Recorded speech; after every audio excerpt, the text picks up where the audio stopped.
Après Pôle emploi qui est devenu France Travail, l'Agence nationale des titres sécurisés, en gros qui gère nos passeports, nos cartes d'identité, nos cartes grises et tout le tintouin, vient d'être renommée France Titres. Et d'après une source qu'on gardera secrète, l'Agence des maladies de la peau sera elle renommée sous peu France Gall.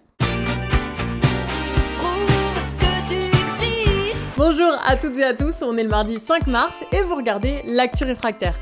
Pensez à vous abonner d'ailleurs, hein, on vous voit. À Gaza, la possibilité d'une trêve dans les massacres de l'armée d'Israël se fait attendre pour le Ramadan qui démarre ce week-end. La vice-présidente états-unienne appelle à un cessez-le-feu et des négociations devaient commencer en Égypte il y a 2 jours, mais le gouvernement israélien joue encore et toujours la montre pour faire que l'issue soit la plus meurtrière possible côté palestinien. On rappelle que plus de 30 000 personnes ont déjà été tuées par le régime israélien. Toujours au niveau international, mais cette fois-ci une bonne nouvelle, ce dimanche, la Suisse a eu à se prononcer sur des initiatives concernant les retraites.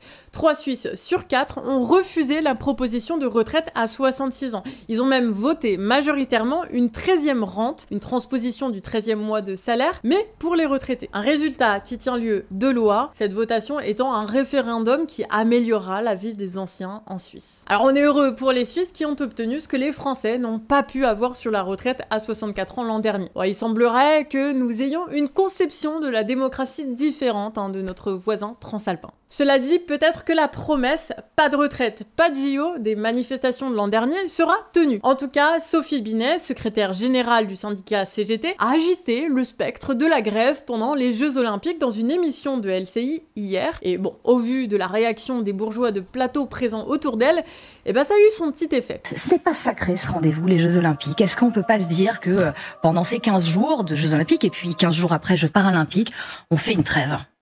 Ce qui est sacré, c'est le droit de grève. On a l'impression quand même que vous choisissez toujours les moments les pires pour la grève. C'est les vacances, c'est les JO, c'est toujours le moment qui, pardonnez-moi ce mot un peu familier, emmerde le plus les Français. C'est quand même pas le bon moyen de populer. On en parle parce que c'est le seul moment où vous en parlez. Les gens se disent, est-ce que j'aurai des transports, est-ce qu'il y aura une grève à la SNCF, est-ce qu'il y aura une grève à la RATP? On sait qu'il y a un préavis immense qui a été déposé. Jusqu'en septembre. Est-ce qu'il y aura jusqu'en septembre, c'est-à-dire après les Jeux Paralympiques? Oui ou non? Est-ce qu'on peut se dire qu'il peut y avoir des grèves pendant les Jeux Olympiques ou pas? Ce débat permanent sur grève pendant les JO ou pas, pour moi, c'est un peu un faux débat qui occulte l'essentiel. L'essentiel, c'est la question. Vous le mettez souvent sur la table, pardonnez-moi, mais parce qu'on me pose en permanence des questions, en fait. Donc c'est ça. Donc moi, quand on me pose des questions, j'ai l'habitude d'y répondre, par respect pour les journalistes. En tout cas, ici, on vous tiendra au courant des actions pendant les JO de Paris, que ce soit syndical ou pas. Et si vous souhaitez nous en relayer, vous pouvez nous envoyer un mail à actu@lecanardréfractaire.org pour notre point abonné. Les mobilisations continuent, en tout cas du côté des étudiants qui voient leur logement réquisitionné pour cet événement. Street Press rapporte comment le Crous compte prendre 2000 logements à des étudiants pour abriter des forces de sécurité, avec une compensation de 100 € et 2 places pour les Jeux. Voilà, super. Aujourd'hui, des personnels de l'éducation nationale sont mobilisés pour un rattrapage des salaires et des recrutements dans les établissements scolaires. Ils souhaitent également se prononcer contre le choc des savoirs de Gabriel Attal, une réponse simpliste qui ressemble quand même à un pansement sur une jambe de bois face aux problèmes de l'éducation nationale. C'est une énième réforme dont les effets seront à l'image de la réforme de 2019, par exemple renforçant les stéréotypes et éloignant les femmes des sciences. Des mouvements de grève sont attendus et devraient s'intensifier dans les prochains jours. Des mobilisations aussi du côté des femmes et des personnes sexisées ce vendredi pour la journée internationale de lutte pour nos droits. 5 syndicats appellent à des grèves et à des manifestations pour la revalorisation des métiers du soin, pénibles, souvent à temps partiel et occupés majoritairement par des femmes. Alors sur les conditions de travail maintenant, je sais pas si vous avez vu, mais il y a 4 personnes qui ont dû sauter de 10 mètres hier suite à l'effondrement d'un viaduc sur lequel ils travaillaient pour le métro toulousain. Il y a 3 travailleurs qui sont blessés et le 4e qui a laissé sa vie. Et en ce début d'année 2024, il y a 48 personnes qui sont déjà mortes au travail. On se fait un petit point scientifique aujourd'hui, mais n'hésitez pas à prendre la parole en nous écrivant à actu@lecanardréfractaire.org. Il suffit de nous parler d'une lutte locale pour la météo des luttes ou d'une info qui a été peu traitée seulement.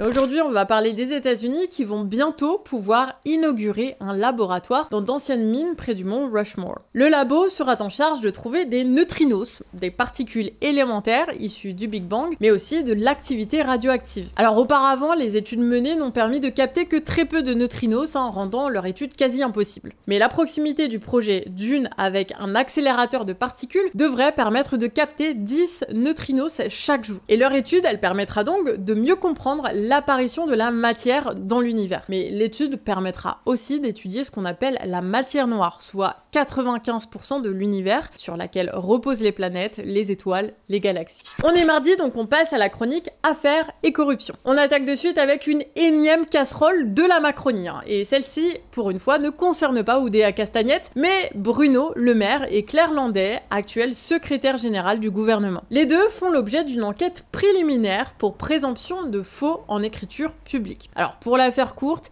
il a été signé en 2015 des contrats entre les sociétés autoroutières et les ministres Emmanuel Macron et Ségolène Royal, épaulés par leurs chefs de cabinet respectifs, Alexis Kohler et Elisabeth Borne. Ces contrats permettaient la prolongation de concessions de 3 ans aux autoroutiers contre un investissement de 3,2 milliards de leur part. Seulement, ces contrats vont rapporter plus de 9 milliards aux sociétés Vinci, Eiffage et Abertis. Un adjoint de Grenoble, voulant tirer au clair cette situation, a demandé à pouvoir consulter les rapports préparatoires à ces contrats. Réponse de la secrétaire générale du gouvernement et du ministère de l'économie, il n'y en a pas. Seulement, il a finalement été retrouvé une note pour les ministres, datée de janvier 2015, tamponnée d'un secret provenant de Bercy. Donc, Claire Landais et Bruno Le Maire auraient menti. Ce qui vient mettre une ombre au tableau de celui qui se rêve déjà candidat en 2027. On continue avec le stockage de déchets ultime de Stocamine en Alsace. Alors, on vous en a déjà parlé par le passé. En gros, l'État veut condamner à tout jamais les mines qui comportent du mercure, de l'arsenic, de l'amiante, mais aussi des déchets radioactifs.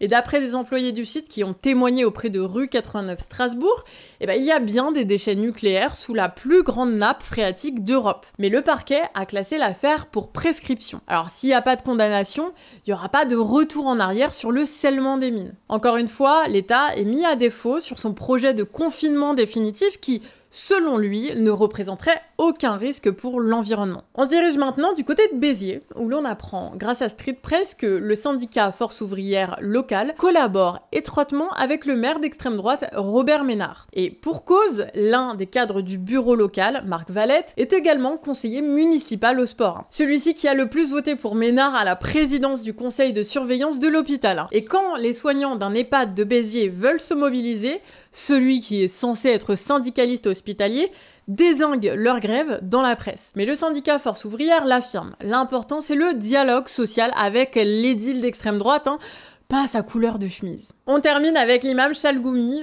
Vous savez, c'est celui que Malik Bentala a parfaitement singé dans son sketch il y a quelques semaines. Pour moi, la France, c'est comme les Français, c'est les girafes. C'est les girafes. Il y a plusieurs catégories de girafes dans la jungle. Il y a long cou, petit cou, moyen cou, oblique, des obliques. Et qui protège les girafes de la France? C'est rhinocéros. C'est rhinocéros. Il y a plusieurs rhinocéros. Petit corne, grand corne, moyen corne. La police, c'est un rhinocéros. Et un rhinocéros qui fait la bagarre avec un girafe, ça marche pas. Un coup et un corne dans un coup. Et cet imam, dont personne ne sait d'où provient les fonds, aurait été financé par Izzat Khattab, un faux milliardaire syrien. Celui-ci, en échange de chèques, sans provision, a pu atteindre les plus hautes sphères du pouvoir politique et financier en France. Ce qui lui a permis de trouver des associés sur des projets lui créant une richesse a posteriori. Merci à toutes et à tous de nous avoir suivis aujourd'hui. N'hésitez pas à nous soutenir en partageant ou en nous finançant si le cœur vous en dit. Toutes les infos sont en description. Voilà, il y a que grâce à vous qu'on peut faire ça, qu'on peut continuer. En tout cas, nous, on se revoit demain à 18h avec la vidéo de lancement de notre cagnotte de financement annuel.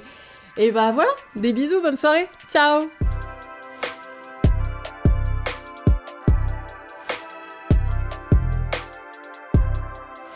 Ouais.